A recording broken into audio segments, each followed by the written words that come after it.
In 2050, there'll be 9 billion people on the planet. And we believe that every single one of those people deserves the opportunity to learn in a new way that allows them to flourish with dignity. And I would say it goes even beyond that they deserve it. It's going to be a requirement. In that year 2050, it'll be a requirement that they can do that. What I really thought was interesting was that it wasn't just personalized, it wasn't just lifelong, that this vision that started to come out was multifaceted, that we started understanding that it's not just about looking throughout somebody's life, but it's looking around their community.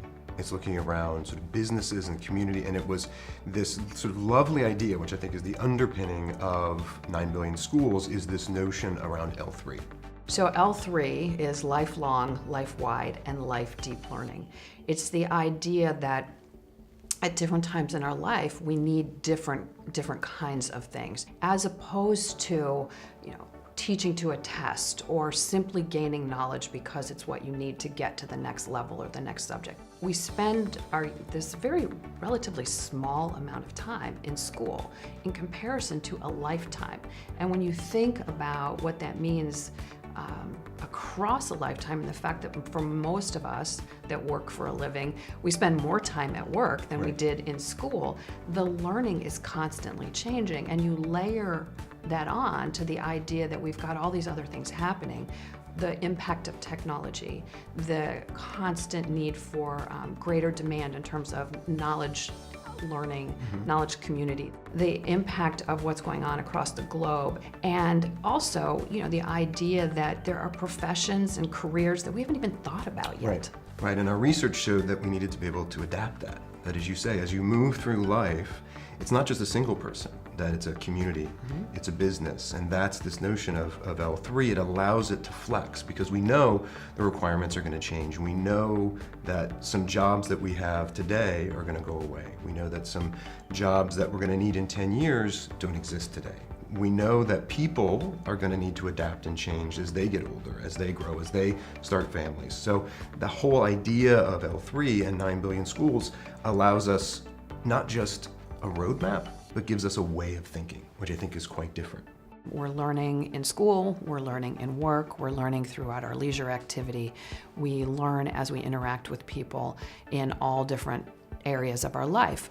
We learn when we go to the grocery store. We learn when we go to play baseball. We learn when we go to the museum or the theater or the library. We are learning everywhere we're going. And the need to begin to think about space and place in a way that can facilitate that learning is growing. And that's where I think we come in. How do we begin to really look at the places across a lifetime that learning occurs, that we as a design firm can begin to facilitate that learning by the creation of space, whether it's built space, natural space, or even digital or virtual space.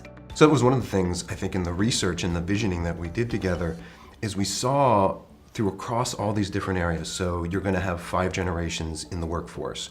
We're going to have an age of artificial intelligence and more increasing technological autonomy.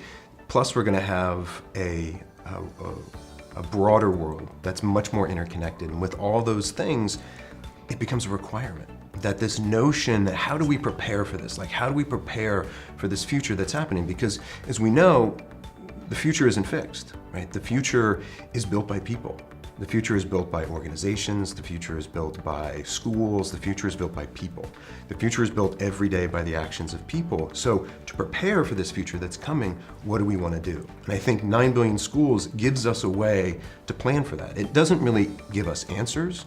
The whole idea isn't to predict the future. The idea is to invent our own future, to ask ourselves, what's the future we want and what's the future we want to avoid? And 9 billion schools now gives us a framework, a way of thinking that's much broader, that then allows us to get prepared for that future that we want and avoid that future we don't want.